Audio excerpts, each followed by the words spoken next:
Down, down, down, down, down into the ground to get to the trial chamber. Bum, bum, bum, bum, bum, bum, bum. Hello there. Welcome. Welcome back. Hello. To fantasy football, but I'm playing Minecraft also. The best fantasy football show where someone is playing Minecraft also. I am, as always, Nert Doobles. Not always, actually, now that I think about it, but I am Nert Doobles. Let's get right into it.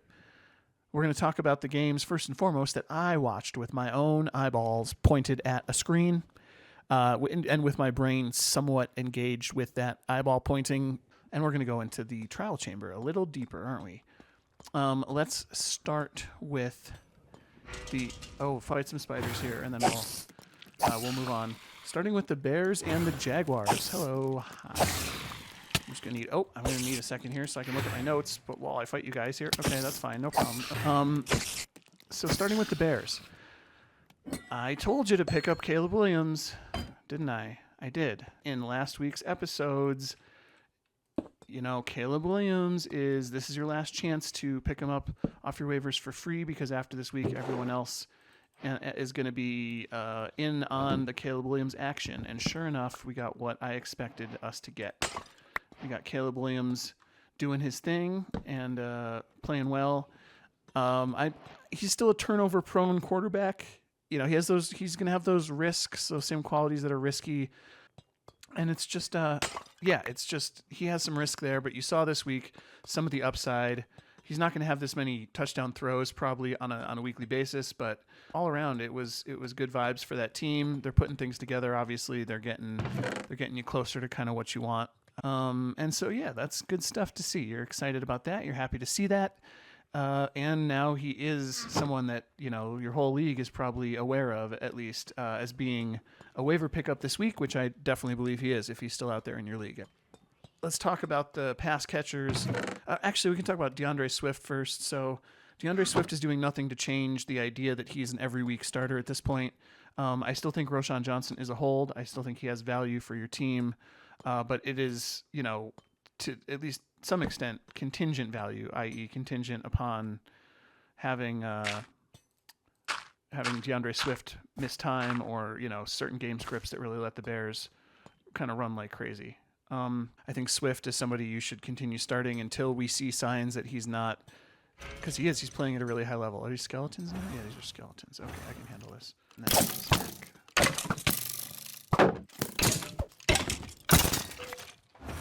and so, pass catchers. So we got, there's a bunch of you. Okay, that's fine. Cole Kmet, he has the upside. He's moving up in my rankings of tight end one, low end kind of guys. I have a bunch of them there kind of in the same range, but he's definitely moving up as far as that goes. Oh God, there's more than one spawner. Okay. Yep, I accidentally triggered a silverfish spawner too. Okay, that's fine. Cole Kmet moving up in my kind of ranks of tight ends that, if you didn't get one of the big top ones, or you got one of the big top ones who didn't pay off for you, definitely would be looking at Kmet. He's got the touchdown upside, which is a big deal. I think that's a big part of it. And pick him up. I'd pick him up kind of maybe towards the top of my list of players to pick up. Biggest issue with the pass catchers that I see is it's just okay. Okay, that's fine, no problem. We're good. Bring it. Oh fuck. The biggest issue I see there is that it's committee. Right, it's a bunch of pass catchers who all have somewhat of a role, and I think we may end up seeing, unfortunately, them hurt each other from fantasy perspective this year. Certainly, I think you've seen that already with Rome Odunze, Keenan Allen, and DJ Moore having a worse week because of those other two guys. So it's definitely a thing I'd be aware of going forward, that this is not going to change. That the committee of receivers is the biggest kind of issue that all these receivers face in terms of their fantasy value. That's all a good thing for Caleb Williams in the sense that he still gets the fantasy value, that he's the beneficiary of having that whole receiver group playing with him. But yeah, I think that's a risk that going into the season you hopefully were already thinking about, already looking at with regard to these receivers, and I think it's definitely still a risk. I'm not going to bust into all these, but I'll take that at least. This one is not Davante, is it? Oh, yeah. I mean, there's not really much else to say there. The roles that they have are still there. Keenan Allen looking like more of a PPR kind of role, and Rome Odunze, looking like he can do more, but he's kind of limited based on the other receivers that are out there in terms of his week to week ceiling is capped by not having the volume. Yeah, obviously, I think they're all still holds, and DJ Moore, don't panic, but that's his situation. Cairo Santos, he was the extra point guy this week, so that was just unfortunately how it went down. It was all extra points, and that limited his upside. But I think he's still a pretty good, viable. Hello, what is this room? Yeah, so I'm not worried. Cairo Santos to me is still in my top 12. I'll talk at the end of this. I'll have an update to my kickers episode from last time. I'm going to go a little deeper with a couple of the kickers that maybe moved up into that tier after this week's results, and a couple that got pushed down a little bit. But yeah, so that's coming up later. So we'll talk about Santos a little bit more in that segment. So yeah, they're going into their bye week. It might be a good opportunity to pick up their defense if you have space. They have a really good defense, and someone might drop them on the bye week. That is, definitely within the realm of possibility there. So consider that. Whoa, what? Hold on, I gotta check this out. And then okay. Oh, there's a little secret passageway here, but I've been here before. So let's talk about the Jacksonville Jaguars. I wouldn't panic completely on this offense. I mean, I would from the perspective of IRL. This is going to be a losing team, and it is a lost season almost without a doubt. But from the perspective of fantasy, I think you're okay. I think the main thing we learned from this game is actually that Evan Engram, in ideal circumstances, like what this team wants to do, circumstances, Evan Engram is the wide receiver. Oh, what is this one? Okay, this is the wind guys. All right, playa. Danger. I'm just gonna strafe. Oh, I didn't strafe that one very well. Strafe. Hit you on the way down. Hit you again. Oh, here, buddy. Oh, missed. There we go. Cool. Okay, so yeah, what we learned is that Evan Engram is kind of the wide receiver one for this team. I really do think you have to take seriously his emergence here. Hello. A room full of beds. Nice. Whoop. And then just jump. Oh, I shirred. You're a nerd, a shirred nerd. When it comes to words, they're just like word. Because all words. Ooh, hell yeah. Okay, let's go back and try to be less distracted. Oh man, did I get distracted down there. Well, I just came up from the trial chamber and I realized how distracted I was. I kept getting distracted and I couldn't finish my thought, which is, the Jaguars. Yeah, Evan Ingram's back. He could be this team's wide receiver one, Evan Engram. He gets the near the line of scrimmage stuff with yard after the catch opportunity. He's looked at in the red zone. I think he ultimately hurts Brian Thomas Jr. a little bit. I think he ultimately hurts Christian Kirk a little bit. I think Gabe Davis hurts all those guys, and it's annoying. Caught 2 touchdowns, dropped 2 touchdown opportunities, 2 big passes. Brian Thomas Jr. dropped a touchdown catch too, so that's not great. Kirk didn't do a ton, but he was out there and he was involved here and there. Travis Etienne injured early in the game. Week to week is the status, which, as far as I understand it, translates to definitely going to miss 1 week and possibly going to miss numerous weeks. Tank Bigsby, who we thought was, the obvious beneficiary there, was a beneficiary, but also ended up sharing the backfield with DeErnest Johnson, who was used a lot apparently as like the pass catching back. And Johnson outtouched Bigsby significantly in this game, but they both were heavily involved. I don't know how much of that is the game script and how much of that changes against the Patriots this coming week. I'm excited to see this matchup with them against the Patriots. I think people that have written them off as just being a dumpster team this year are partially wrong or at least partially oversimplifying. I think this team, certainly from fantasy, has some value, and I think this matchup against the Patriots with Drake May is going to be really interesting for both teams. With that said, it is probably a lost season from the perspective of any playoff contention. After the Patriots, man, this team's schedule is a murderer's row of sorts. This team's schedule after the Patriots is Packers, Eagles, Vikings, Lions, bye week, Texans. So it may be worth considering trading away some of these players if you can get a good week out of them against the Patriots, So just a thought. I don't know. I'm holding Brian Thomas Jr. I'm worried. I don't have Christian Kirk, but if I did, I think I would still hold him, but with a little bit of concern. He would be more of a bench guy for me unless I need him during the bye weeks. A tough hold there. And Evan Engram, I think, is quite possibly a top 3 tight end rest of the way. Believe it or not.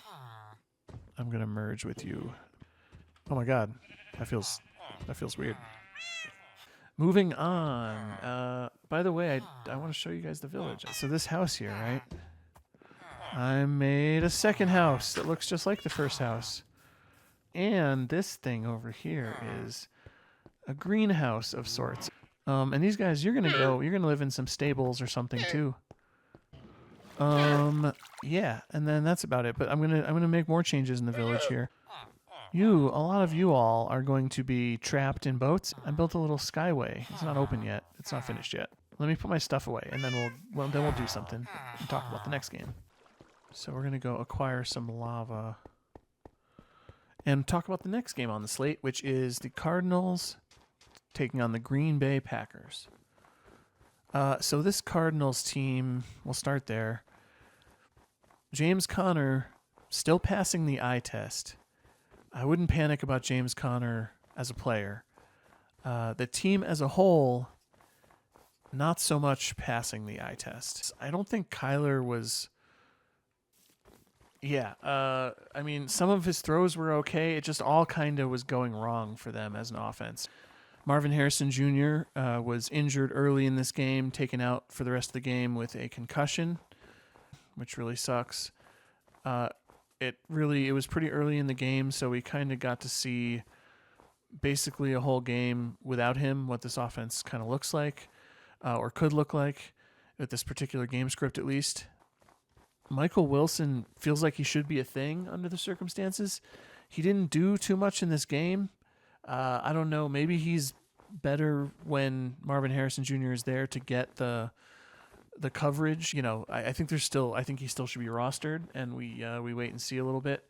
Obviously, Trey McBride also, I think, was more involved and got more usage than he would have had Marvin Harrison Jr. played this whole game. I think that's the sense I have, at least. Either way, that's a good thing for him with regards to fantasy. He seems like he's probably a set and forget type of starter. So you're feeling good about that at this point, especially at a tight end position, which is difficult. At another onesie position, which is, if not difficult, just different. It's definitely difficult relative to where you drafted Kyler Murray right now. You're a little bit concerned that this may represent deeper or like longer term issues with Kyler Murray as a viable starter. Look at these guys. We got a guy with a sword and everything.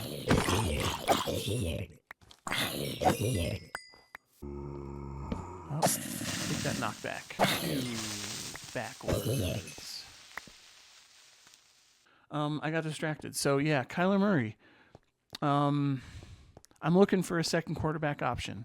I'll be honest. I have a team where he's my only quarterback, and I am legitimately going to be looking for a second option. Cool, Dripstone. Yeah, I don't know what to say there.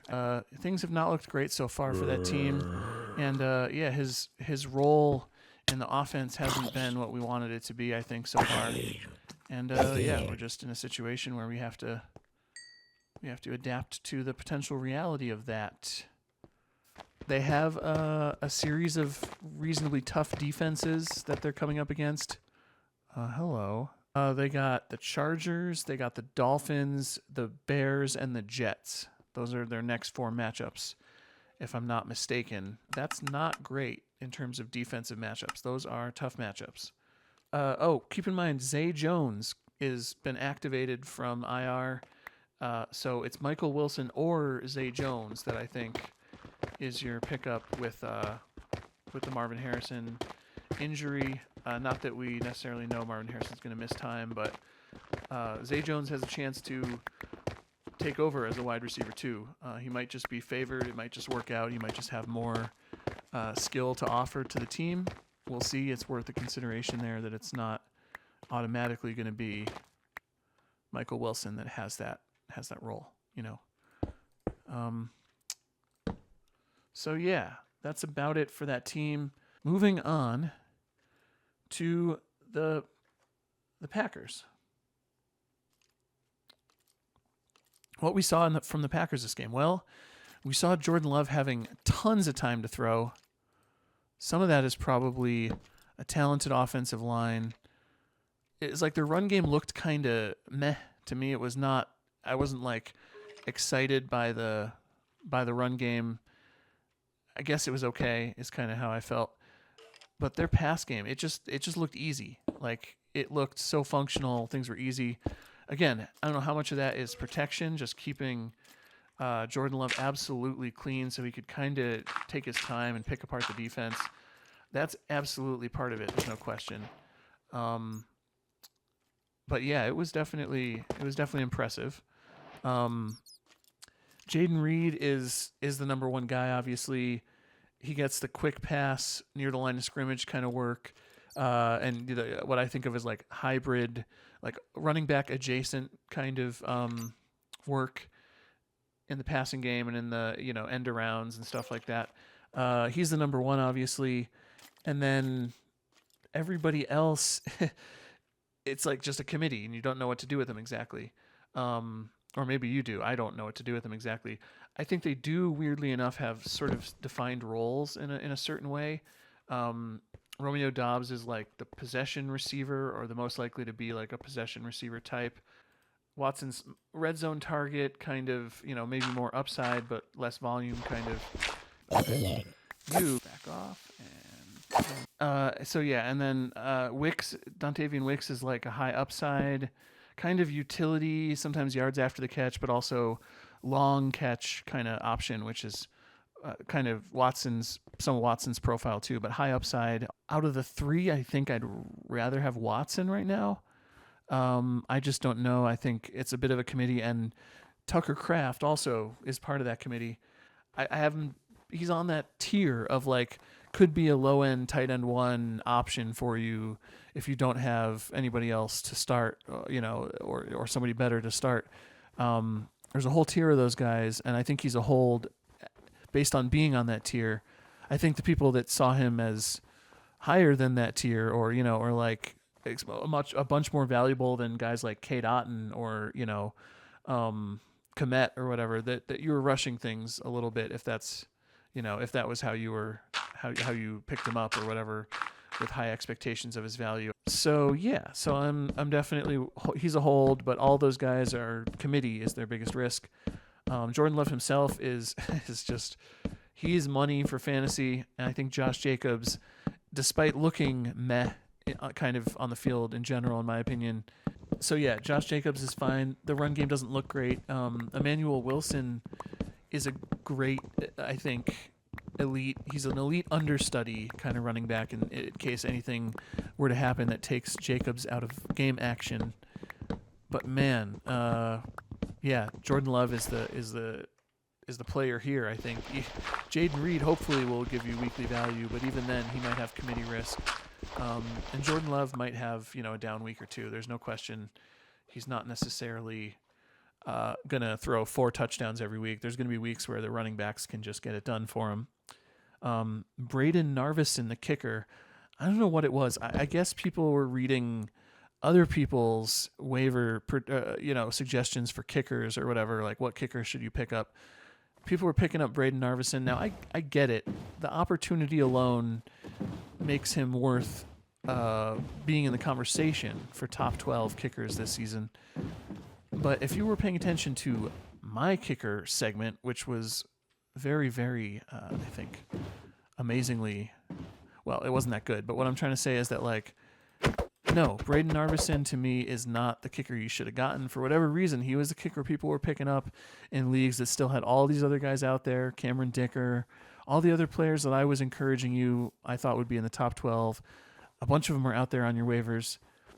The thing with Narveson is he ended up okay. He had 2 field goals and some extra points. He has the extra point guy risk in general. Hey, I walked right over to it. That's awesome. He has the extra point guy risk. There's no question about that. And he just, it's the accuracy thing and team trust, okay? Like, let me see what it says here.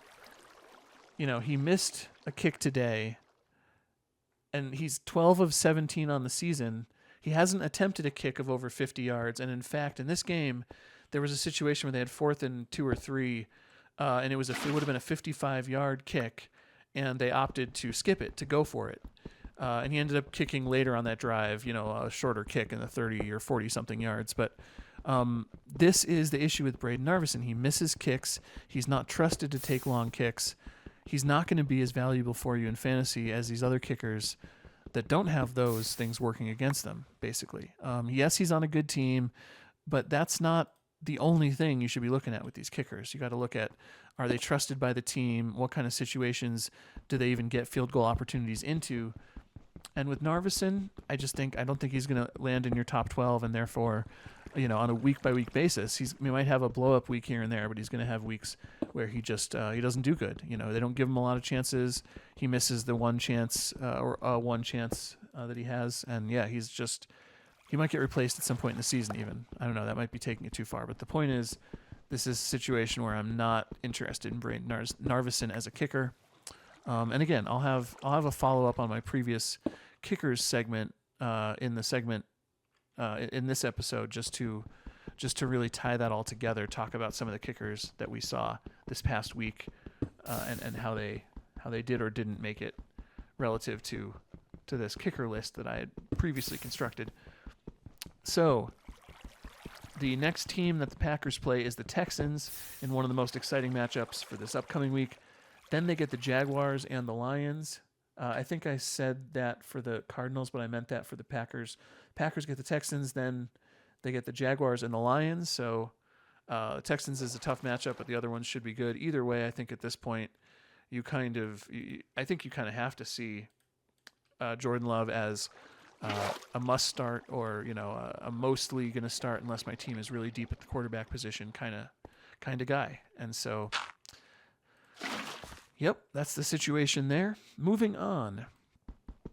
The game of the week, according to somebody who makes those kinds of decisions, which was the Lions visiting the Cowboys.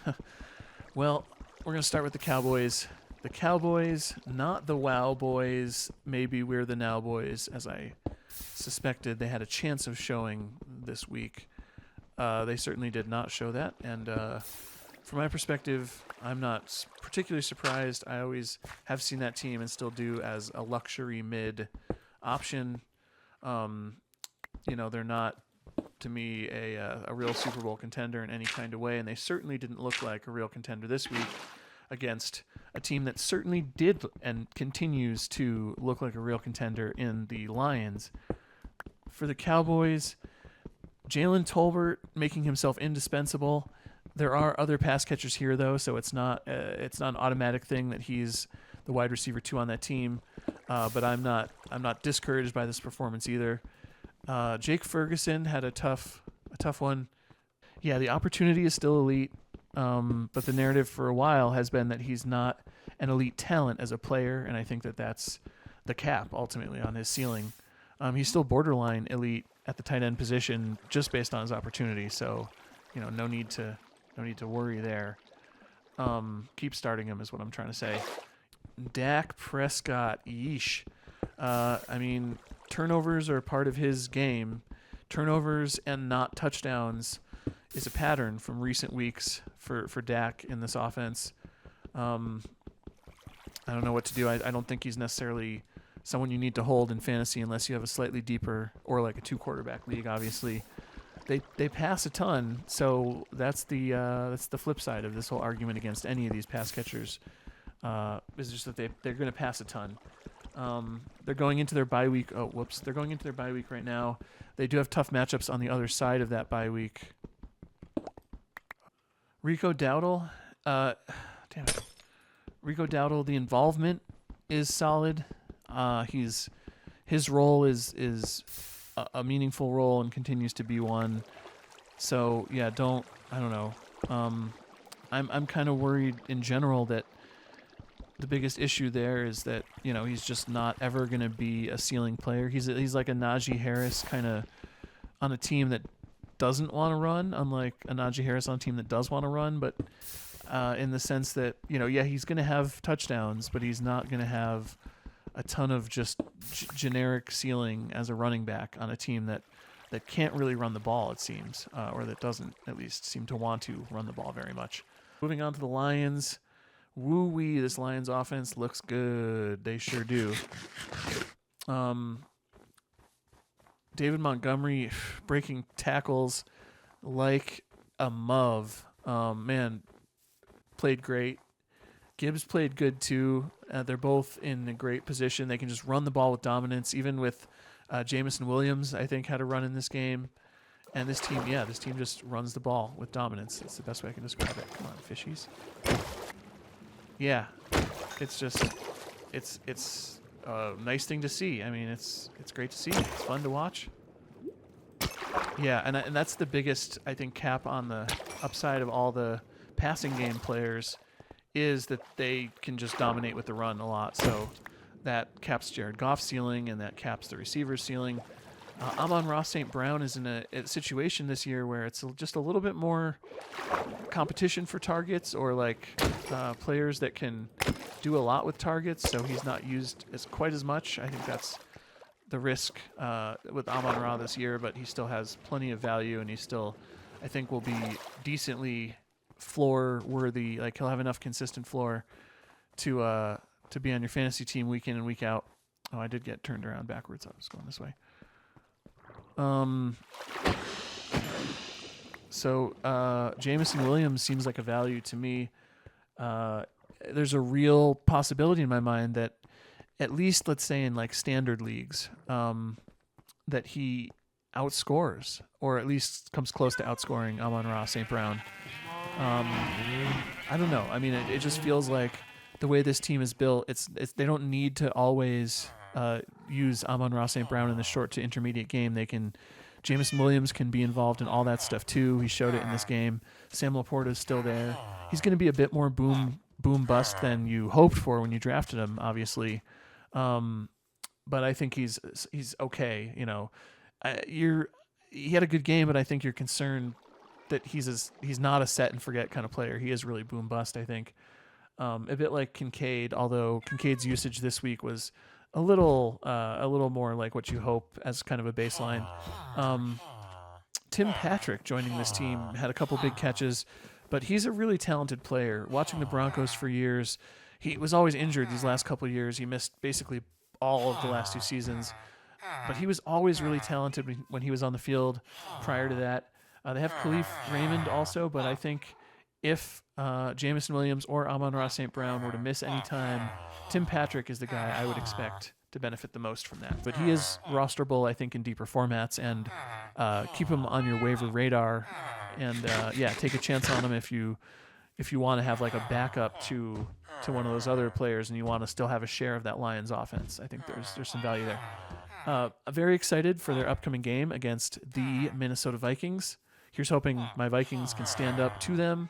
Either way, I think it will be a great test for the Vikings, and obviously, if the Lions are the best team in the NFC, which is what they played like this week, it's a good test for them too. So, Next, we're going to talk about the Bengals at the Giants in the Sunday night game. But I'm also going to get prepared to head into the nether dimension. Okay, I've gotten myself all ready with stuff for the nether. Oh, and I did a few other things too. I'll just mention really quick. Dripping. Poop. So we'll have renewable lava in the future. And I made myself the ender chest and filled it up with stuff. And I set this thing up so that we might get more cactus. Yes, we can. All right, here we go. Oh, hi, you guys really protecting this area. Okay, well, go protect the villagers, please, because I'm about to get down and dirty in the nether. And we're going to talk about the Sunday night football game between the Bengals. Whoa, hello. I even put on gold stuff. Between the Bengals and the Giants. And I'll start with the Bengals. All right, so Cincinnati Bengals. Joe Burrow, right off the bat, in one play. You really shouldn't be in here, dude. Oh my God, there's how many of you live in here? You idiots. Joe Burrow taking advantage of his gifts. One of his gifts is the off-script scrambling and stuff, but in the very first first drive of the game, first few plays, he got his entire floor and honestly probably half or more of his ultimate scoring for this football game, for fantasy in this football game, on that one long run play where he basically broke out of the pocket and took off. Ooh, and that's okay. Ooh, you got no chance. Yeah, T. Higgins, Jamar Chase, they're the same. Nothing changes there. They're the only two pass catchers probably worth having in fantasy. The running back, the backfield's still split, but this was a game where Zach Moss started out, in the RB1, or, the first one to get touches role. He had a fumble fairly early in the game, and Chase Brown kind of came on after that, had a decent day after that. So I'm not exactly, it's definitely stock down for Zach Moss, but I don't think he's quite droppable. Yeah, I think they're still going to split, and he's going to get a lot of early down work. Not every game script is going to look like this game script. Evan McPherson, he's still got a chance to be in the top 12 this year. You saw the extra point guy problem here. He had issues last week due to bad holds, like the actual holder miscues holding the ball and stuff. I guess you can hold him if you want. I would still probably go get a better kicker if it was me. But that's just me. I really believe in my ability to assess kickers, so that's where I'm at. And they're going to be in must-win mode for the next few weeks, this Bengals team. They get the Browns, the Eagles, and the Raiders, and then they've got stiffer competition coming after that. But for the next couple weeks at least, consider them to be a team that has decently good matchups. Okay, let's talk about the Giants. This Giants team, the first thing we learned is this is a legit defense. I would stream them. At the beginning of the season, no one would have thought the Giants defense was anything. I think this is a streamable defense in favorable matchups. They don't have a ton of favorable matchups. They do have the Steelers week 8, the Panthers week 10.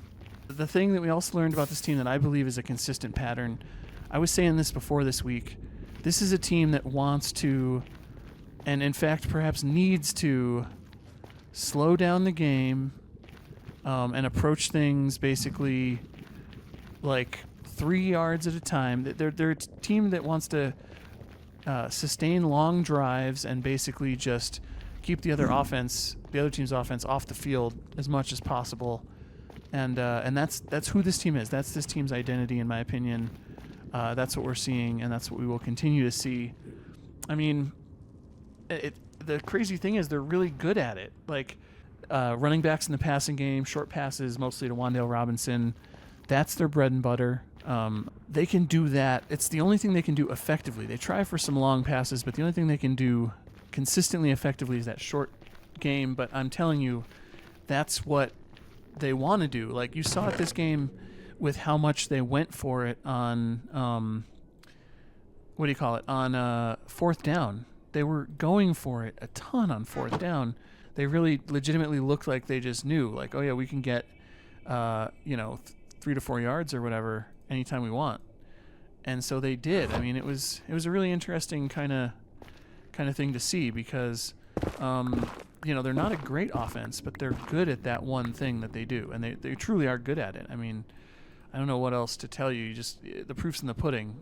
This game, they had a bunch of drives that did keep the Bengals off the field and suppress the Bengals scoring. The point of this, the fantasy takeaway here, is that when you're playing against these Giants, I think you actually do need to expect sort of suppressed scoring from your team. It doesn't mean that they're going to do nothing or that the Giants are like unbeatable on defense, because it's not only the defense, it's the offense too that creates this sort of situation.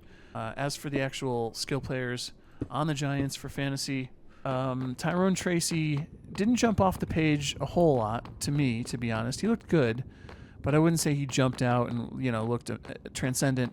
With that said, we're definitely in a situation now where I think when we get Devin Singletary back, there's a good chance that the two of them are sharing opportunities to an extent. There's a good chance that we do see Tyrone Tracy take more of the work in this backfield, but still probably Devin Singletary's team. So basically the split makes them both hard to start, I think, is kind of what you're looking at here. Wan'Dale Robinson is a PPR machine. He's still good. I don't think anything changes there. Another thing that I think is officially signal, now seeing it 2 weeks in a row, is that if and when Malik Neighbors is missing the game, Darius Slayton is, in a very real sense, his kind of direct fantasy handcuff. And so I think you can count on Slayton anytime that Malik Neighbors is out. Hopefully Malik Neighbors does not miss any more time this season and just is an awesome player for you the rest of the way. Daniel Jones is risky for fantasy. I think he's got that streamable value of just being somebody you say, okay, yeah, sure, I can stream this guy. We'll go with that. We'll see what can happen, and he will produce. He has a chance to really get it done for you.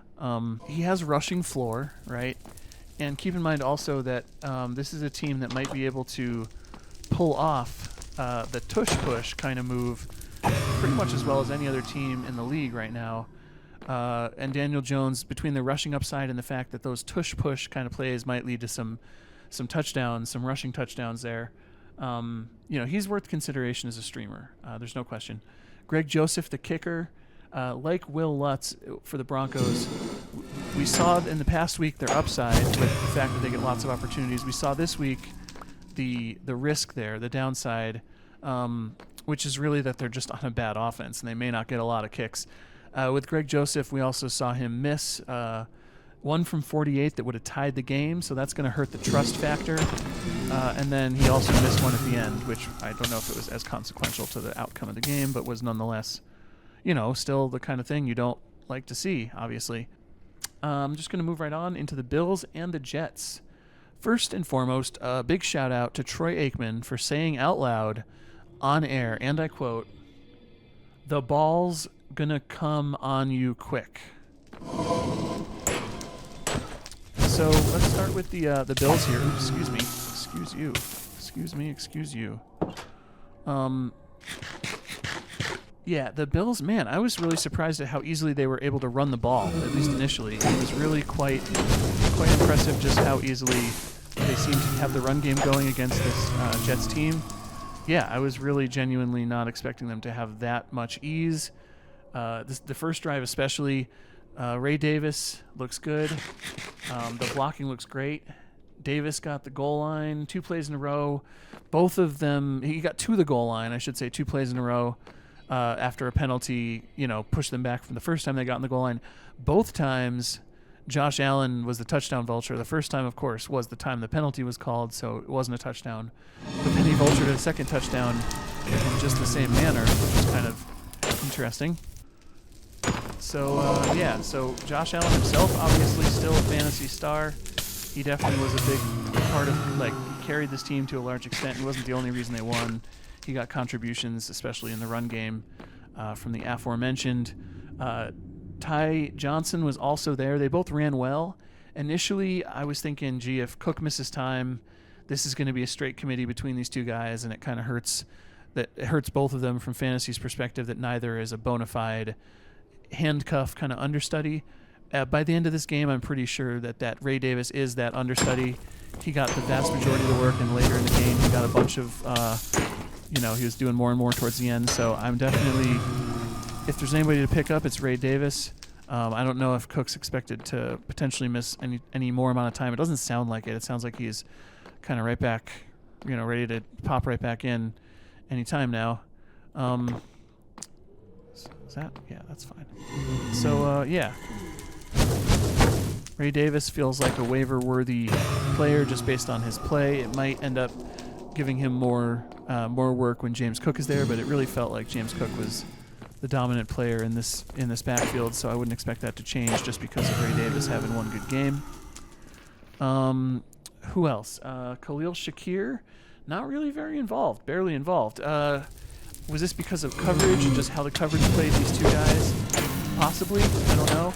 I don't know enough to make that determination just based on my limited knowledge, but he definitely was not very involved in this game, and it was not great from his perspective. You saw a little bit more from Keon Coleman than you had previously. I still think he's a hold. I don't think he has value right now, obviously, but yeah, he feels like a hold in general for this team. He has more of what will ultimately be valuable downfield sideline targets. So, yeah, keep that in mind.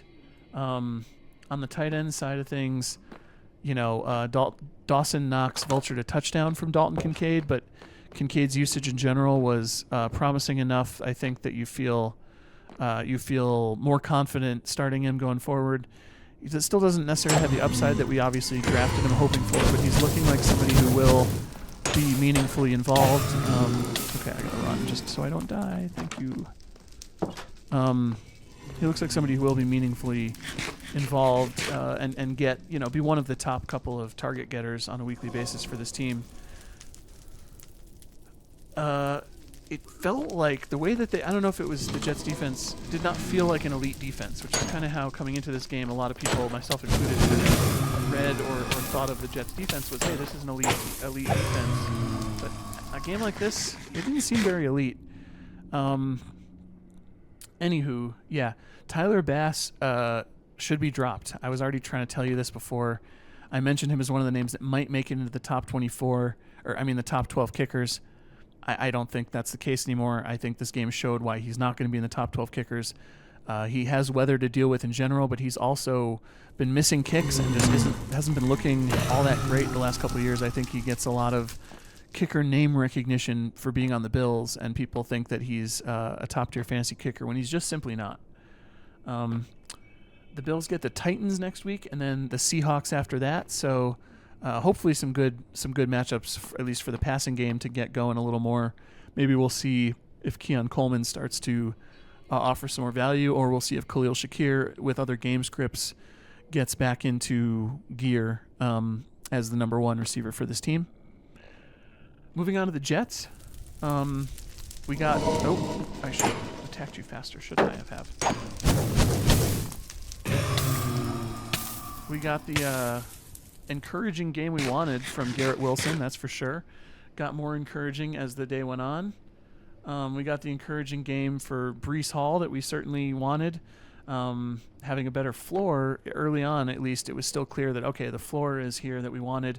And it was just more encouraging as the game went on. He broke off a few runs. Braylon Allen would have vultured the touchdown had it counted. There was a penalty on the play, and they didn't end up getting a touchdown. I think they got a field goal on the drive. Other than that, Braylon Allen didn't do much. He's definitely the backup at this point. The handcuff, the understudy, not a standalone guy, probably most weeks, but he still has as good a chance to have standalone value as any other backup running back, just based on his involvement and the fact that this team, that he's good and this team wants to use their running backs like that. There was a lot of times where they didn't seem to have much going in the running game, and it felt at times like it was bad play calling. It didn't feel like it was Breece Hall's or Braylon Allen's fault when they couldn't really get the run really moving on a couple different drives. Yeah, we saw the same issue in the prior games where they just couldn't get a lot going on first down and second down, and and then they would have third and long. I don't know whether this is the what do you call it, the pass game or the run game is to blame in this situation. It felt to me like it's just the blocking isn't all that great, and so they get into that situation a little more than they'd like to. You got a problem, we can deal with the problem. Thanks for the free crossbow, jerk. Alright, let's check it out.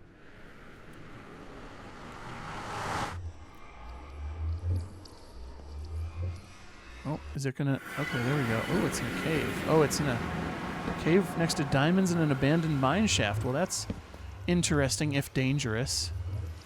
Interesting if dangerous. Wow. Well, that kind of worked out great then. Other than the fact that I don't have a compass and I didn't actually even write down the coordinates of where I came from. Wee-hee. Wow. All right. Big old mine shaft. I'll keep talking about the Jets here. Aaron Rodgers was throwing well. His throws were accurate. It was,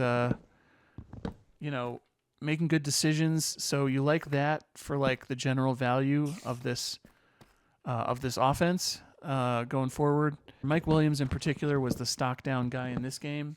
He actually, by the way, might have gotten hurt at the end of the game, possibly even a concussion or something. The last play of the game, he went down and he seemed to be hurt, but they didn't. The game was basically over at that point, so we didn't get from the announcers any follow up on his injury. But that's something to be aware of. Stock down, I gotta say, on Ty Conklin. The other tight end on the team was involved on a few passing plays. Also, if teams can run on this team like the Bills did, or in general can mount drives that are sustainable against this team like the Bills did, that's just going to keep the offense off the field some. And being that it's already a bit of a pass-catching committee, that just doesn't bode well for Ty Conklin, kind of on a week-to-week level, in my opinion. He's not somebody I'm necessarily dropping, but he's moving to the bottom of that tier of tight ends that I think are weekly starts that are lower on the rankings. So yeah, Conklin moves down on that tier for me. Alan Lazard stock up. What else to say about this team? Not much. I guess stock down on the team collectively a little bit, just because the vibes still aren't great with this team. It's not like anything was so terrible, but yeah, it wasn't great. Greg Zuerlein, she showed the volume potential here, but it feels like he misses one every game, honestly, and he obviously did miss one in this game. But it feels like that's what happens literally every game with Greg Zuerlein. This game, he doinked the post twice with 2 kicks, which seems like it's harder to do than making them. I don't know. It was just whatever. You can hold him if you want to, but I know you can do better. Next week, they get the Steelers, and that's followed by the Patriots and the Texans. So I don't know. The Steelers game is going to be an interesting test to see if this offense can take a step forward. If we get more bad vibes, I mean, that's definitely a possibility. Oh, and this is a spider spawner, just like that. Very, very cool. Okay, well, that is good stuff. All right, moving on to Secondhand Brains. These are games that I did not watch fully, but I did read about and watch the highlights and stuff. Starting with the Commanders taking on the Ravens. This was one of the big, exciting games of the week. I even did a hype song about it, and I don't know if you'd say the game lived up to the hype. You might say it did. You might say it didn't. Probably not quite a Super Bowl contender yet, these Washington Commanders, but you're encouraged by the fact that they managed to keep it close. This is dangerous, but I'm just going to get right up next to it. And sorry, what was I saying? Oh yeah. So one thing we learned here is that the Ravens' run defense is absolutely legit, too much so to quit, arguably, and that we definitely have to watch out going forward when we're starting players against the Ravens. Yeah, it was tough sledding for the Commanders here. Obviously, Brian Robinson being out may also have contributed to the tough sledding. I think that this is still a team, the Commanders, that will support 2 running backs on a regular basis. And in fantasy. And so, don't take too much, I think, away from this game in the negative sense. I think it'll be just fine for the running backs. Austin Eckler is definitely a thing. I think week to week, he's definitely got value. It's not just a You know, I don't think it's super game script dependent for him. I mean, it might be, but I don't think it's too much so, I guess. And Jeremy McNichols, when Brian Robinson's out, yeah, also potentially has some value here as a deeper player on your bench. Jaden Daniels is an every week starter, obviously. And I think Terry McLaurin is feeling like an every week starter too at this point, interestingly enough. Not that we should be super surprised about that, but, you know, it's notable at the very least. Okay, we might have a zombie spawner down there because we definitely seem to have a zombie issue. So, yeah, so in terms of the passing game, I think it's hard to pinpoint who the wide receiver 2 is on this team. Noah Brown made a good case for it in this game. He caught a lot of passes. Olamide Zacchaeus is the other guy who you kind of consider, I think, on that tier, on that general level of like, this might be the guy who takes over as the number 2. It might just be a committee in general after Terry McLaurin. So I think you kind of prepare for that and expect that at this point. That's the closest thing to an answer that we have. Okay, wow, a lot of those guys sound like they're nearby. Zach Ertz is still absolutely in that tight end 1 tier, in my opinion. I think he continues to be in that tier of players you can play on a weekly basis. He may not have, you know, great success every week, but he's definitely up there with anybody else. And just as somebody you can put in your lineup when you don't have... Oh, that was a mistake, I guess. There's a lot of zombies right over here. Dare I try to take a look? Oh, hello. Hey, room full of zombies. Hi, you're so close. So I think I got distracted while I was saying this, but yeah. Zach Ertz, tight end 1, in my opinion. Rest of the way is as long as rest of the way might be. You know, I'm not saying there's a guarantee that he's an every week starter, but I do think he has value on that low end of tight end 1 tier. Austin Siebert demonstrated some of his value in this game, but he did miss one kick. So, you know, if you're concerned about, here we go, potential risk. Moving on to the Ravens here. Yeah, one of the best offenses in the NFL, without question. Zay Flowers had a big game for you, which is really nice. A couple weeks in a row, he's gotten over 100 yards now. He did almost all of his work in the first half, but you saw the talent, you saw the speed. Good stuff here. Rashad Bateman is the wide receiver 2 for this team. You know, he's boom bust, basically. He's not rosterable, I would say, except as a backup at this point to Zay Flowers, but he's definitely involved. His role is not nothing. What else to say about this team? You play Lamar Jackson every week. Obviously, I think you play Derrick Henry every week at this point. I see no reason to sit him. Obviously, there might be some game scripts where he's not as involved, but those don't seem as likely as game scripts to happen at this point. So I wouldn't be worried about. I'd be starting him every week. Andrews and Likely at the tight end position. Man, that's tough. They both, I think, have value. You know, it's just a matter, you don't know who's going to get it done any given week, and so we're just perpetually stuck in that situation with them, I think, of not knowing which one is the one that's the better start any given week, just because there's no way to tell. Sorry, getting real distracted. Justin Tucker, he showed his upside here. I don't feel like you have to keep him through his bye week or anything like that. I just don't see him as on that level at this point. The Ravens get Tampa Bay next week, which should be a fun one. I'm excited to see how that goes, and looking forward to seeing this Ravens team in general this year. Obviously, they're just going to be a fun team to watch, I think. Buccaneers and the Saints. This Buccaneers team, Baker Mayfield's playing well. I think the offense is being called well.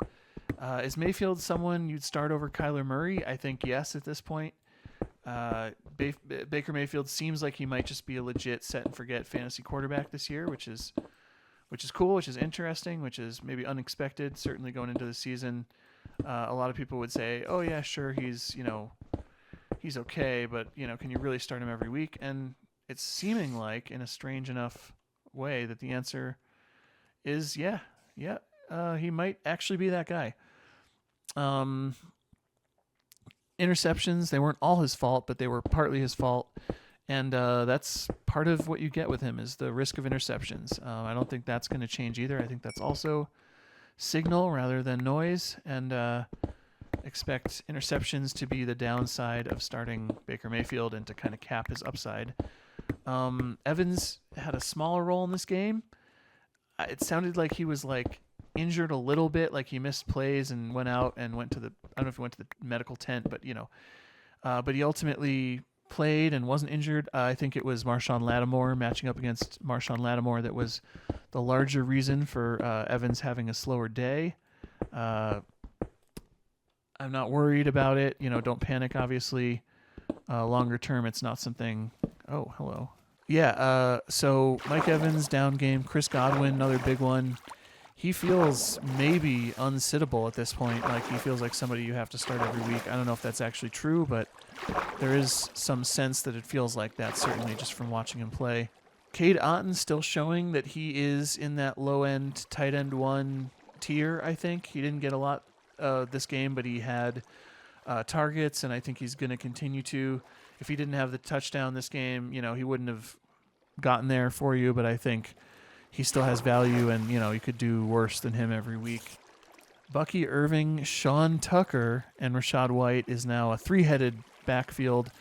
Sean Tucker looks so good. Bucky Irving was good too. Very, very cool. Yeah, I don't know what to do about this 3-headed backfield. I think, Sean Tucker's worth a pickup probably. He's definitely worth having on your fantasy team if you have a deeper bench or if you're willing to deal with the headache of it for now. I don't think they're going to completely phase out Rachaad White, but it's going to be hard to keep Irving and to keep Tucker off the field going forward. Good problem to have for the actual Buccaneers team. Bad problem to have for the Buccaneers running back fantasy manager, for any of those guys, obviously. The Buccaneers do have a tough schedule coming up. They get the Ravens, the Falcons, the Chiefs, and the 49ers. So, great test of their actual contenderness. Moving right along. The Saints. Spencer Rattler played okay. I mean, he had a few good throws, and he missed some throws too, for sure. Alvin Kamara didn't get too much going outside of his touchdown, which saved him for fantasy. He has tough matchups the next 2 weeks. They get the Broncos this Thursday and then the Chargers. Even so, I feel like Kamara, really hard to sit. Olave early in this game had a concussion. Always really sucks. I mean, anytime a player has a concussion, he's had a concussion history, so they may opt to leave him out for a longer period of time. More than 1 week, to recover from this. Rashid Shaheed did not have a good game. I don't know if he caught any passes from Rattler. He wasn't targeted a ton. He had a big kick return, so hopefully your league gives you points for that, for the kick return. If it does, then you can get a couple points straight up off of that. So apparently Rashid Shaheed may have some kind of injury that he picked up at the end of that game. It's definitely worth, look and see, obviously. The O-line is good here, so that should help Rattler in general. That should definitely make his stuff work a little better. I'm not sure I want to start anyone else besides Kamara. They have the Broncos and Chargers, like I said, so that's 2 tough matchups. I think that you probably sit and wait and see with the receivers. Bub Means is the guy who took over a lot of the work with Olave out in this game, and he acquitted himself well. He played well. It looked like the kind of situation where Shaheed's role didn't shift completely. Maybe with some time for, changing the game plan and stuff it will, but in this game at least, Shaheed kind of retained a similar role to the one he'd had previously, and this was a situation where you had Means kind of take over more of the possession role from Olave, and he passed the eye test in general. He had one mistake, I believe he had a fumble. It feels like short-term contingent value to me, at least, for Bub Means, so I'm not personally interested in chasing that value on the waivers. I would look at long-term value Demario Douglas or Michael Wilson or somebody like that over Bub Means. But he did pass the eye test, and it could be a valuable role, particularly if he's kind of synced up with Rattler. Presumably they played more on the second team. They've had more reps together and stuff.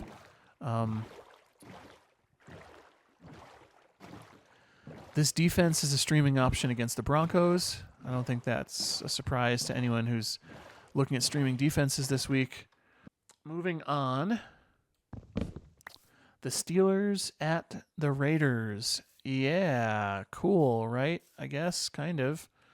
I don't know how cool this matchup is, but it was a game. So let's start with the Steelers. Justin Fields, man. He's still doing good things. I don't think that you can sit him for Russell Wilson at this point. He wasn't necessarily throwing great. I don't think they threw too much in this game in general. At least not very successfully. But he's being patient and doing good things, with his legs, as they say, with scrambling and stuff like that. So, yeah, I think this is a stock, not stock up necessarily, but stock up in terms of keeping the job. Despite the losses, I think it's still Justin Fields' team at this point. That's my sense of it.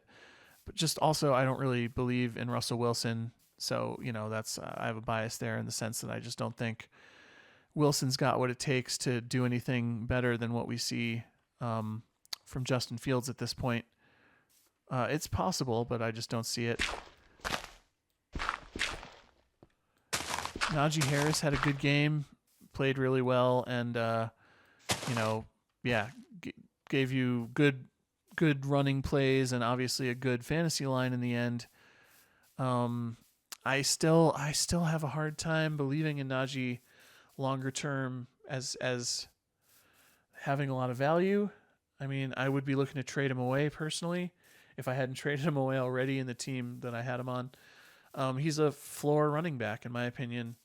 He has potential for ceiling in a game like this for the touchdowns, but I don't think he's going to have ceiling too many weeks. I think he's okay, but he's not ever going to be truly good for a fantasy team. So I'm still not completely in on Najee.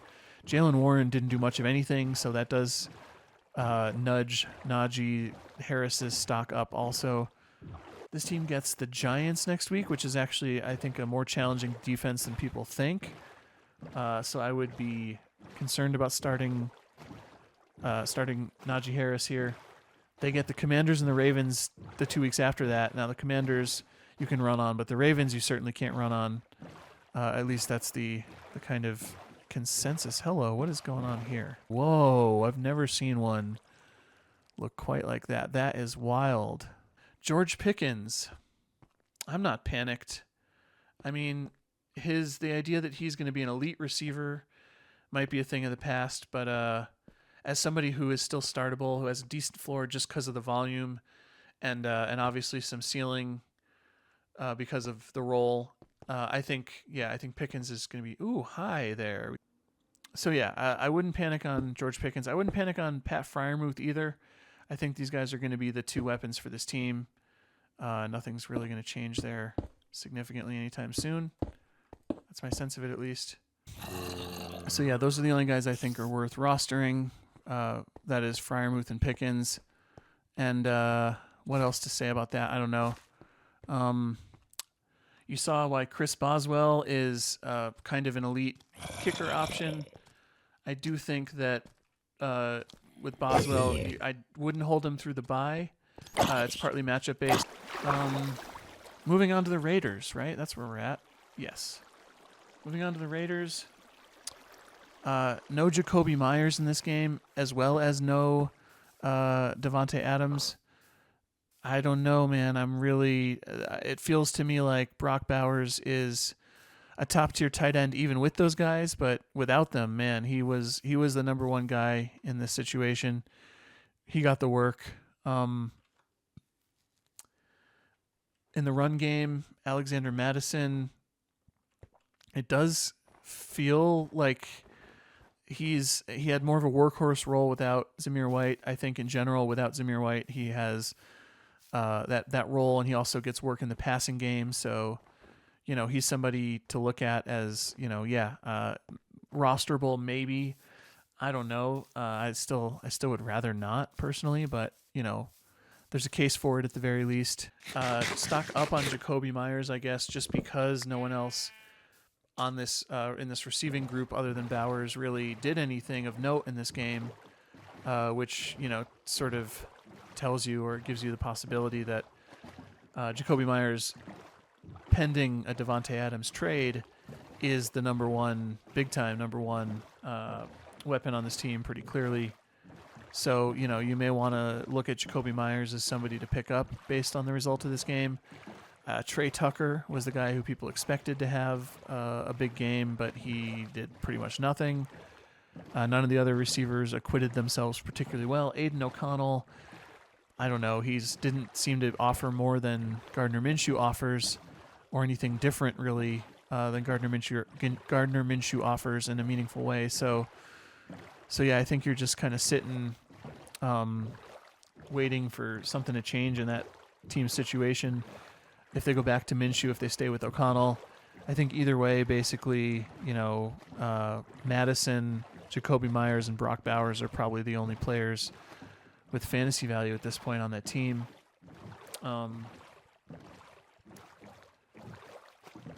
Let's see. They get the Rams next week, and then they get the Chiefs and the Bengals. So a couple of those defenses are expected to be beatable. However, you have to expect this Raiders team to be playing from behind the majority of the time.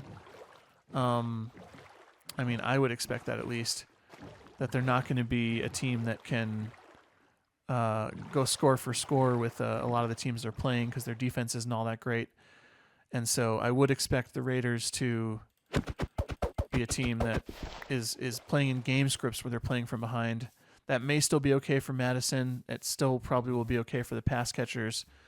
But just be aware that that's what you're looking at going forward, particularly against these upcoming matchups with teams that can actually put points on the board, even more readily than a team like the Steelers did in this matchup. Moving on to the Texans and the Patriots.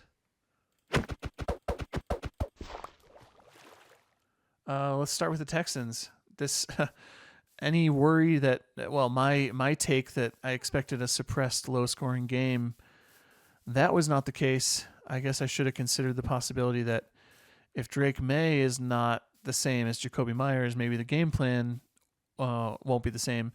Now, that's acting as though it wasn't just a matter of the Texans dominating offensively and imposing their will in this game, which is probably a significant portion of what was going on here.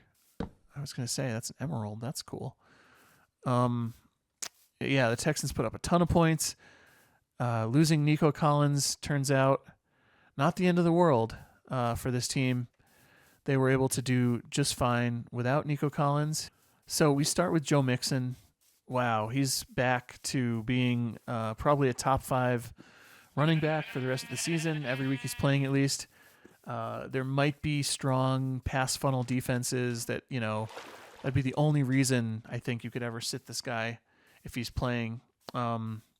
Such a great component of this team, such a valuable role that he has, because he also has dump off passes and passing game involvement. It's just, it's good stuff. So yeah, be excited that he's back. I certainly am. Diggs is the number one while Nico Collins is out. I think that much is fairly clear. I think you can say that with a reasonable degree of certainty at this point. Diggs is great. I think Tank Dell is going to be just fine for this team too. I mean, if Nico Collins is out, that is, he's got some value. My sense is he is probably smart to just trade while his value is high.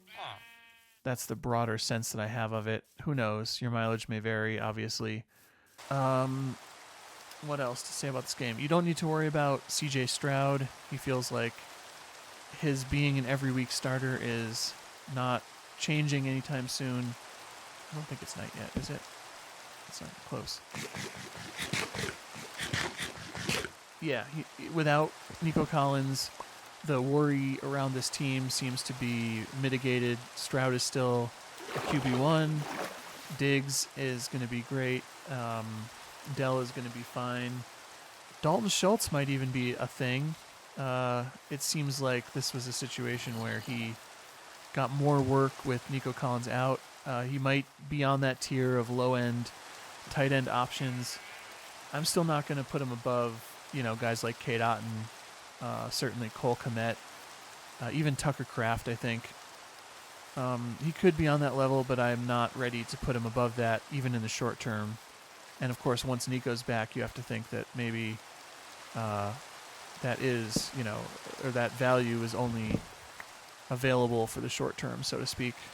They get the Packers next week, which should be an exciting matchup. Then they get the Colts, Jets, Lions. So a couple good offensive opportunities in there.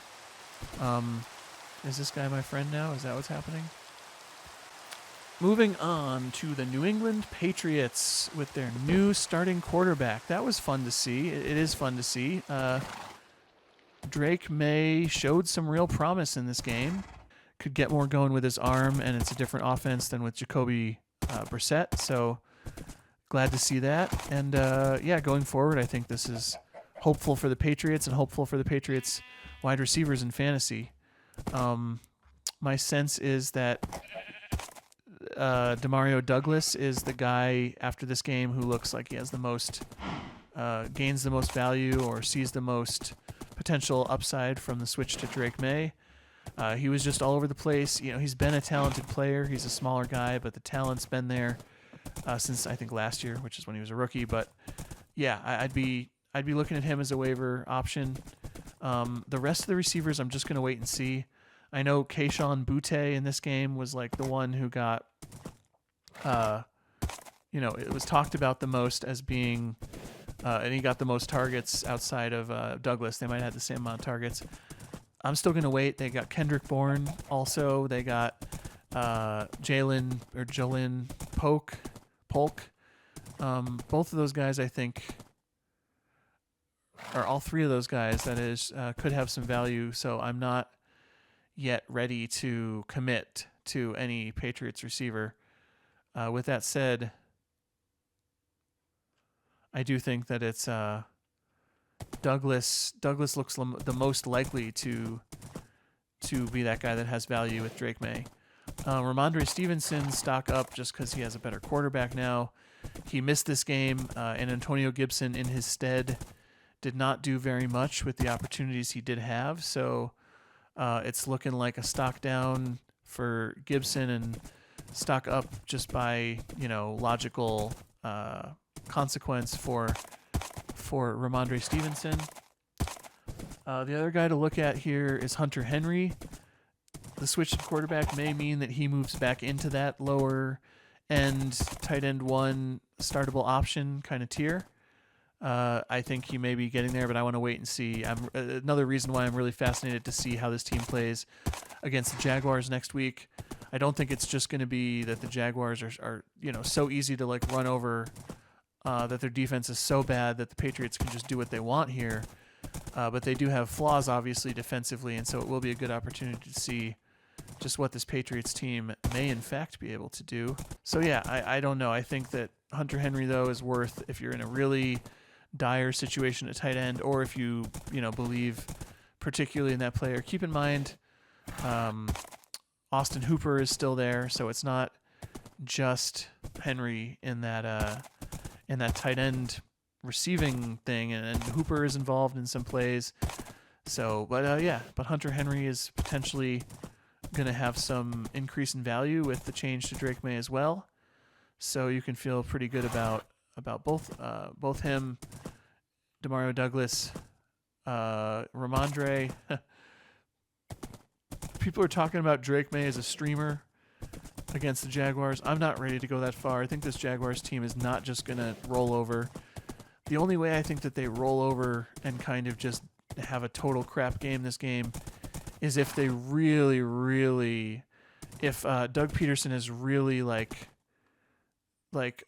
profoundly lost the locker room, then maybe they just won't even try, and it'll be just like bad vibes again from this team. But I think the Jaguars team is going to put up a better game than they have, or at least that they'll be competitive with this Patriots team, and it won't just be easy for the Patriots to do what they want. So I'm out on Drake May as a streamer personally. He's not my top choice as a streamer this week, but your mileage, as they say, may vary. So, oh my God, okay. Colts and Titans. So, yeah, not so fun here either. Let's start with the Colts. We know Joe Flacco supports wide receivers, and he did that in this game. He supported Josh Downs mostly, it seems, and Michael Pittman caught a touchdown. Josh Downs in general seems like a player here with a lot of value. When Richardson comes back, who knows? It might just be the end for all the Colts receivers. But with that said, oh yeah, I do remember this place. Okay, this is where I started. Let's see. So yeah, Downs feels like the best value in general. Michael Pittman, it's going to be hard to start with Anthony Richardson, who we have to assume is coming back this week, just based on the way that this team has signaled this situation so far. They want it to be Anthony Richardson's team, and he will have the starting job, presumably as soon as he's back on the field, or as soon as he's ready to to play again. Yeah, I don't know what else to say about those guys. We're really just waiting for Michael Pittman. We're really just waiting for Jonathan Taylor to come back. I don't think you want Trey Sermon. He split kind of with Goodson. Goodson had, I guess, more of the passing kind of work. I don't think either of those guys holds value short term. They get Miami this week, and then Texans, Vikings, Bills, Jets, Lions. That's a lot of games where they're either both playing a really good defense or probably playing from behind. So my sense is that you're not looking short term at really super valuable fantasy assets on this Colts team, and you're just waiting for Jonathan Taylor to come back, basically, for any of these guys to have, I think, significant value for you. If Flacco is still throwing, sure, but we saw Flacco come down to earth a little bit in this game too.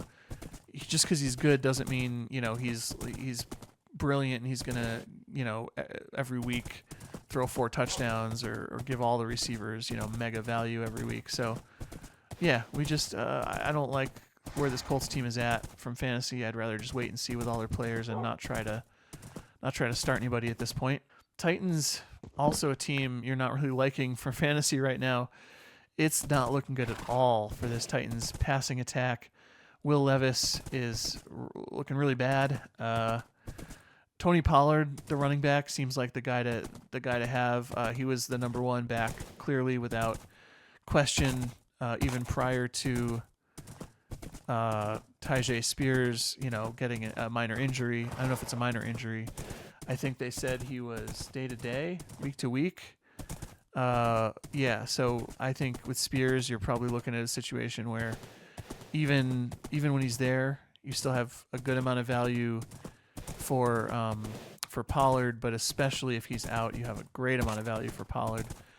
And I think you roll with that. I think you embrace that and keep Pollard in your starting lineup. Maybe not every week, because the downside, of course, with this team is they're not a good team, and they're not going to be in good game scripts probably. So maybe Pollard, I might have, maybe he's not in your starting lineup, but I think he's somebody you can look at as at least being viable to play some weeks without question. As for the pass catchers, I really don't know what to tell you here. I don't think any of the skill players outside of Pollard are startable at this point. I think in part you can attribute that to Will Levis for sure. Yeah, basically with Ridley and with Hopkins, my sense of it is, or like the short version of it is, hold these guys if you think that the Titans will change quarterbacks at some point, because that's really what I think you're waiting for. Maybe things get better with Levis. I don't think it's that big of a deal if you drop Hopkins or even Ridley. If you're impatient, if you need the spot during your bye weeks, I legitimately don't hate that. I hate that move. Yeah, it's just bad right now. And if they do change quarterbacks, I don't know who they would even change to. So, you know, but that's, at this point, that's the only way I see those guys becoming valuable at any point in time. I think that you probably are okay to drop them, although I understand holding them, you know, in a deeper league or whatever, if you want to play a little more conservative with your players. Obviously, you don't want to drop them too soon, and if you don't have other good options to replace them with. Nick Folk, the kicker, he's officially out of my consideration for top X kickers, top 12. Not because I think he's necessarily bad, but because of how bad this team is. It's the same reason as Greg Joseph, although with Joseph at least you have, hello, I think I will fight you guys, even though I don't have any room in my inventory for your stuff. Sweeping edge? Nice.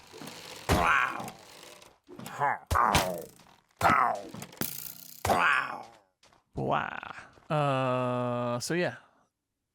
Sit all those guys. Stay away from everybody on the Titans. Stay away from everybody on the Colts, almost, except the running back in both cases. Maybe. I mean, Josh Downs, yeah, he's probably the guy to roster. Don't drop Pittman unless you are really, really in a situation to do that. Anyway, moving on to another game that was I'm on this whole stretch of less exciting games here. The Browns and the Eagles. For the Browns, Jerome Ford gets injured. Pierre Strong and Deontay Foreman split the backfield work after that. I think that this is probably just a backfield to avoid if you can. They're a team that passes a lot, and they're just not getting the offense moving very well. In terms of the pass catchers, I mean, David Njoku's back. He has a legit role. I don't know that role has a ton of value with Deshaun Watson throwing, but it definitely is non-zero because he is going to get, I think, 5 or sometimes more targets a game, and that has some built-in value there. I am super freaking lost. Yeah, if Njoku is getting healthier, if he's like in the process of getting healthier, then you may be seeing him get more explosive, and thus his role takes on, you know, a little additional value. But for now, my preference would be to wait and see there, have him on my bench if I can. So yeah, I mean, shoot, you gotta hope if you're Amari Cooper, and even for that matter, Jerry Jeudy. I think you just hope that. Let me see. Can I hop off of there? Yeah, there we go.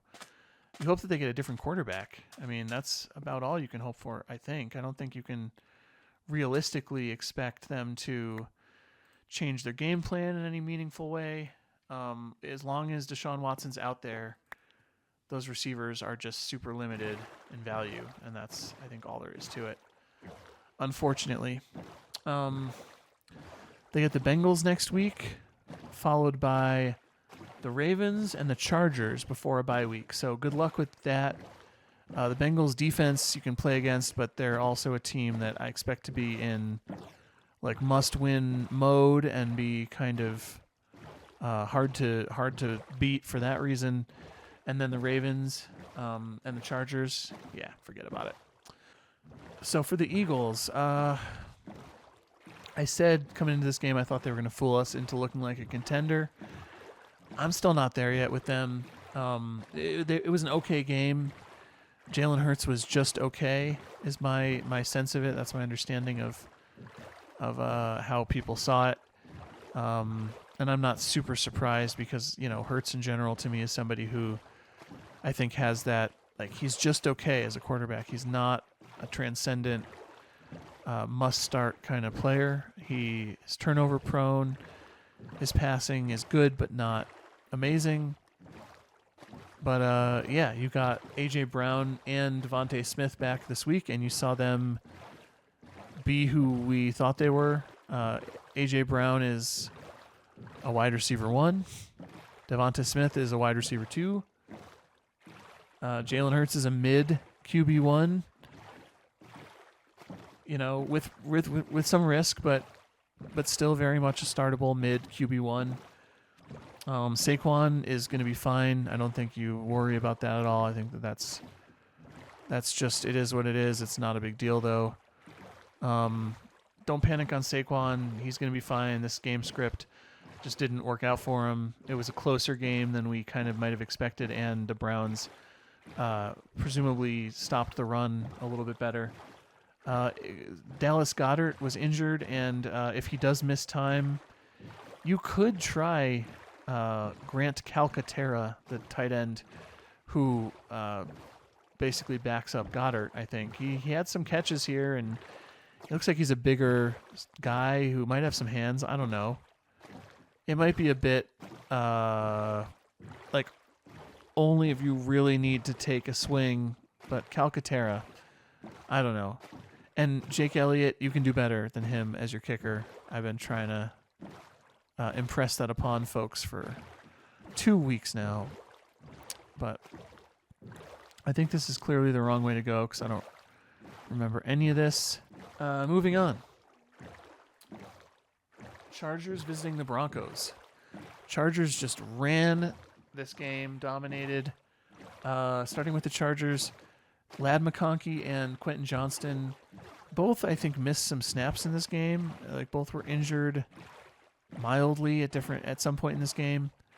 I think they both just came back, and I don't know if either of them has any longer-term injury to look at, but just be aware of that.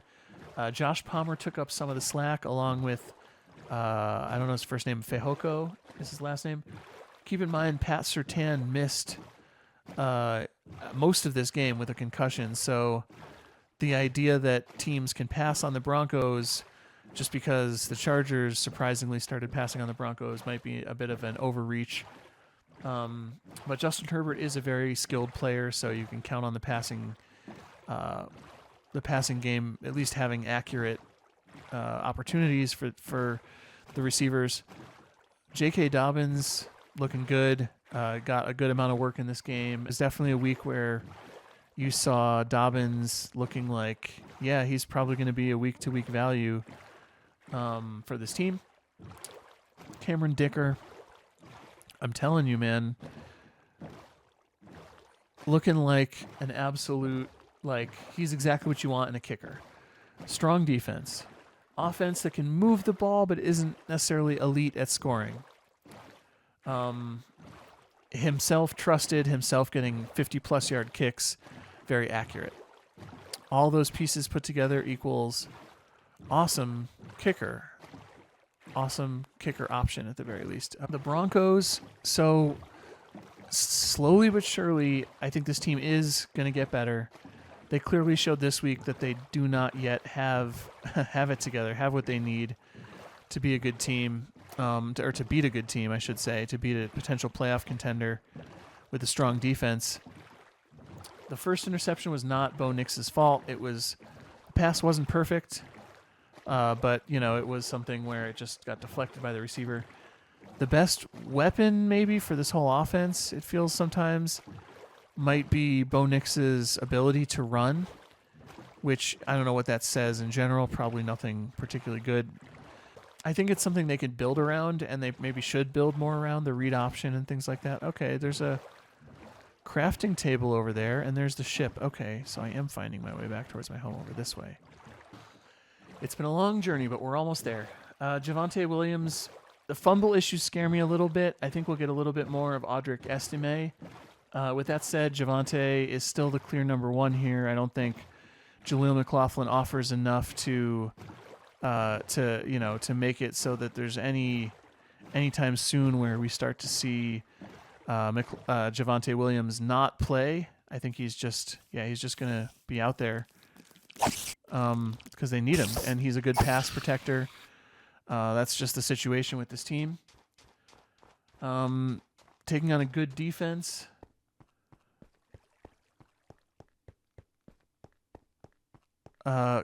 Cortland Sutton is still a hold, in my opinion. He didn't show any, there's no reason to not hold him except for the fact that there's a little bit of a committee situation with the Broncos pass catchers. That's a bit of an issue. We do have kind of Troy Franklin looking like he's a pretty good player. Lil Jordan Humphreys out there.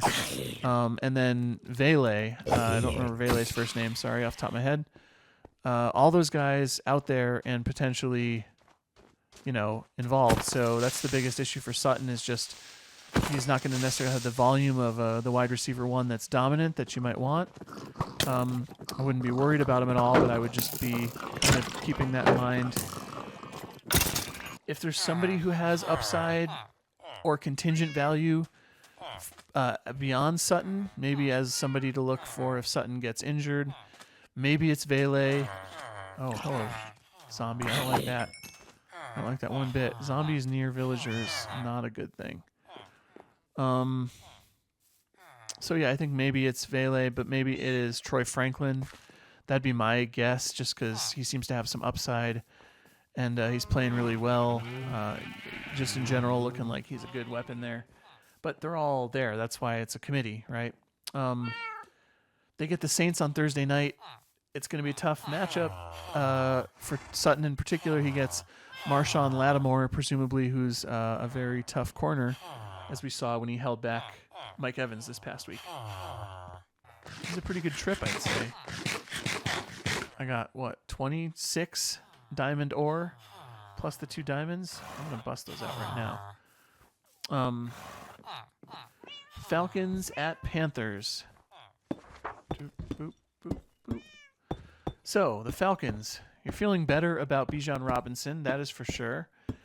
This was a week where we finally saw him get some of the touchdown upside as well as a good amount of running game work. Although, keep in mind, Tyler Algier is still out there looking plenty good, getting plenty of good opportunities. Nothing changes there. He's a standalone flex floor option kind of thing, or a flex option with some floor, and an elite contingent value if anything were to happen to Bijan and he were to miss time. Cousins looking good. You saw the fantasy risk here, which is just that the running backs get the touchdowns. But Cousins himself looked good, played good. Darnell Mooney is still he didn't get a ton this game, but man, he is super involved.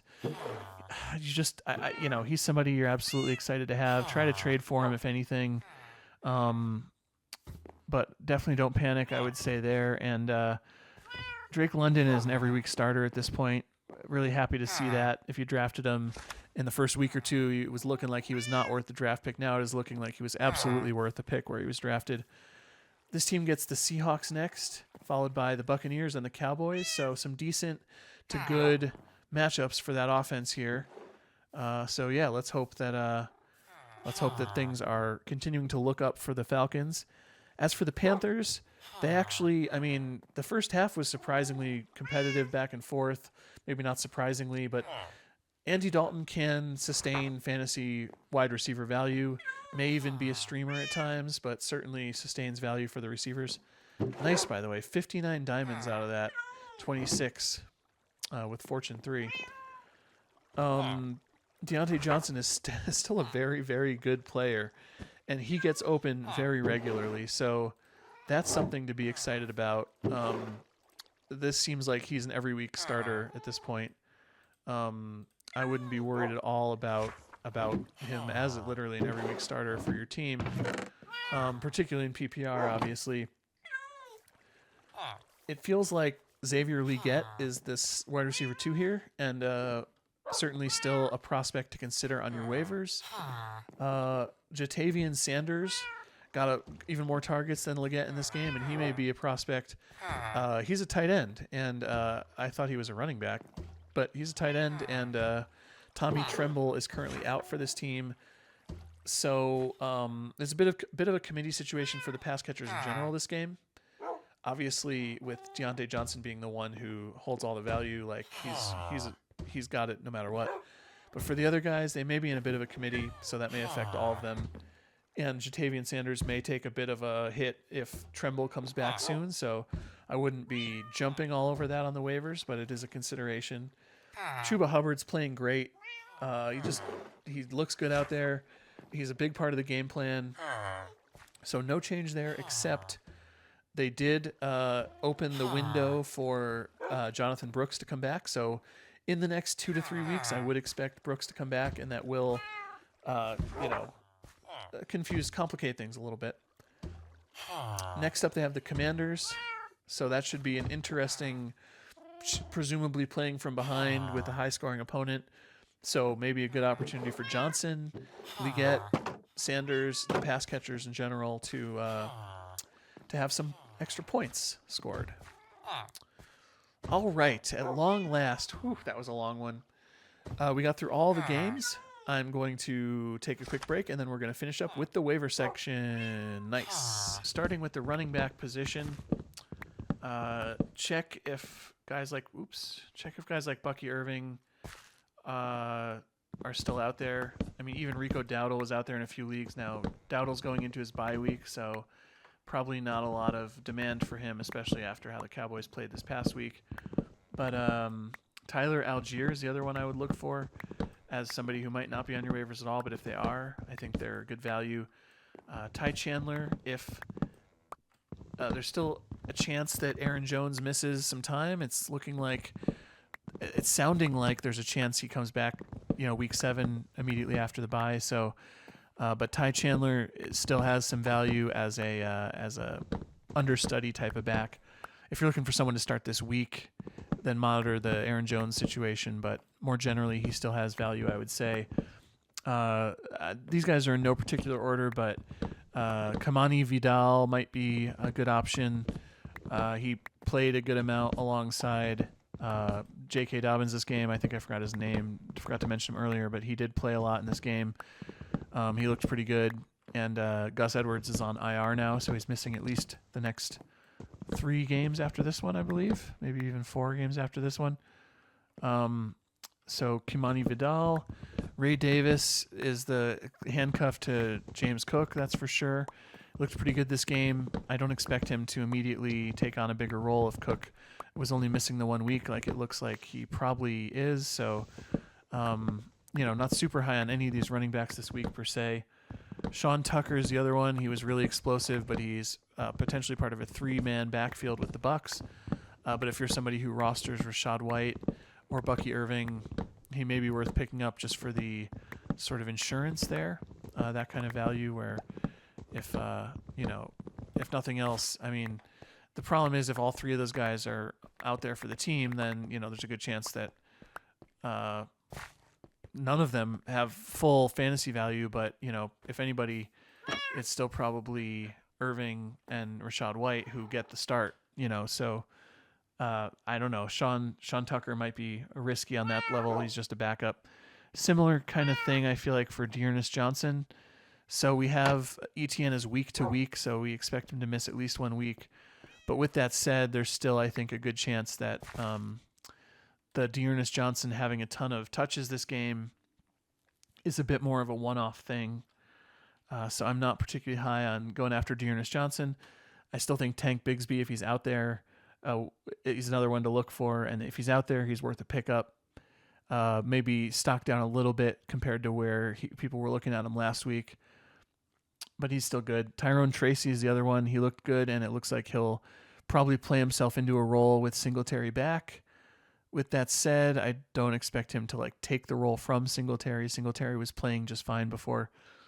Wide receivers, Juju Smith-Schuster would be one for me. Josh Downs, Demario Douglas, Michael Wilson. I'm just trying to think off the top of my head. I didn't actually make a list of players here. I'm trying to think if there's anybody else who I would be looking at this week.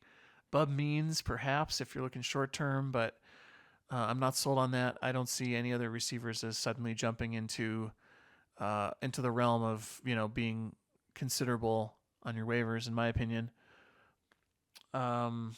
There's probably other guys out there. The thing with wide receivers is that they're like a little bit deeper usually at this point in the season on waivers. So there's probably still guys out there that have some value that we've talked about in the past or have come up in the past. Quentin Johnston, Lad McConkey, for example.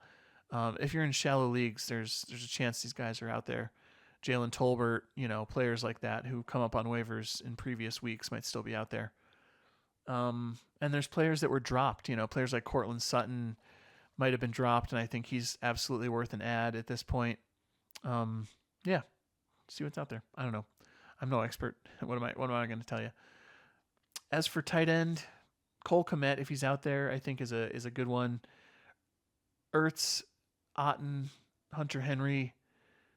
Maybe Tucker Kraft gets dropped this week and you can pick him up. I think he's still on the same tier as those other guys. I wouldn't be chasing after him, but maybe Njoku got dropped. Certainly check for Engram first and foremost. If Engram's out there, he'd be my top priority. For quarterback, similarly, I think Caleb Williams is the top priority to go after. That's my sense of it. If you're looking for a streamer, you could go for Bo Nix or Drake May or, Daniel Jones or Matthew Stafford. I mean, there's different options, but Caleb would be the one I'd look for as a pickup if you're really looking for a quarterback that you're going to hold. At the kicker position, we'll talk about that right after this, so I'll just hold off for now. Defense, special teams, units, the Bills, the Jets, the Steelers, if those teams are out there, they have okay to good matchups, and they're all good defenses, obviously. The Saints or the Broncos playing each other on Thursday night, I would lean Saints personally. I don't know for sure. But yeah, I guess I would lean for the Saints defense. But both of those could be an option. Similarly, the Jaguars and the Patriots in London, I would actually lean Jaguars here as a defense, but maybe the Patriots team will take another step forward this week under Drake May. So there's a possibility there. I don't believe so strongly in that team yet that I'm going to chase after him. I'd consider the Chargers, if they're available, as another one that has an okay matchup this week, but also has a decent matchup one more week after that, and more generally is a good defense that might be worth holding. Okay, so that's it for those guys. Let's talk about the kickers. We're going to just give an update. It's not going to be a full segment like I did last week, but if you listen to my segment last week, I named kickers that I thought would be the top 12 on the season. I stand behind the vast majority of that, and I'm just going to make a couple small updates here. So a couple players that I said were on the list of players I thought might make it into that tier were players like Greg Joseph and Will Lutz were both mentioned on that list. I'm a little bit down on both of those guys this week. You saw the team's offenses are subpar, and that's really the reason there. Greg Joseph missed a couple kicks too. They're just not necessarily trusted. I mean, Will Lutz maybe a little more so, but even if they are trusted, their offense is not going to give them a ton of opportunity, I think. That's the biggest issue there. Although their defenses are good, both of those teams, the Giants and the Broncos, so they deserve stream consideration for that reason alone. But I would not consider them top 12 hold, set, and forget kickers anymore, as much as I wasn't sure that they would make it there. But yeah. And let's see. So we'll talk about the ones that also Tyler Bass was one that I mentioned along with Evan McPherson as I think one of those two guys might make it to the top 12. I'm out on Tyler Bass at this point between how his kicking looked and, losing team trust combined with the fact that he does play in bad weather and he has that disadvantage going for him anyway. And the Bills are, as likely as any of these upper tier teams to be a touchdown first team and thus for him to be an extra point kicker. So I'm out on Tyler Bass. McPherson still has a chance, but I think his risk is there. I think he's towards the bottom of that top 12, to be honest with you. But the ones that I mentioned at the top are all still at the top. Brandon Aubrey, obviously, but in terms of guys you drafted, Butker and Koo and Fairbairn are all still where they are. You saw why Chase McLaughlin is elite, although he does have the extra point guy risk. So this week he didn't have a huge line, but you see why he's an elite fantasy option. You see why Boswell is elite as a fantasy option, although maybe a bit more game script dependent than someone like McLaughlin. And you saw why Cameron Dicker is elite also, although similarly maybe a little bit game script dependent. Those were guys that I listed on that list. Cairo Santos had the extra point guy game, but he's up there too. Austin Siebert missed one, 52 yards, I guess partially blocked, but he took one at 55 yards after that, and it was good. So the trust is there, the distance is there, and obviously the opportunity on that offense should be elite. Jake Bates. Apparently, I heard on the broadcast that he has a 60-yard field goal leg. Like he was kicking 60-yard field goals in the XFL or CFL or wherever he played before. He's been an XP, extra point. This year so far, he's been an extra point-centric kicker with very few opportunities for kicks, but he hasn't missed. He hasn't been given any of those long ones yet, but consider him a candidate to move up into the top 12 and maybe even top 6 as the season goes on because he's on a really good offense. If the extra point thing regresses a little bit, I don't think it will, honestly, because their offense is so good, so that's an issue there.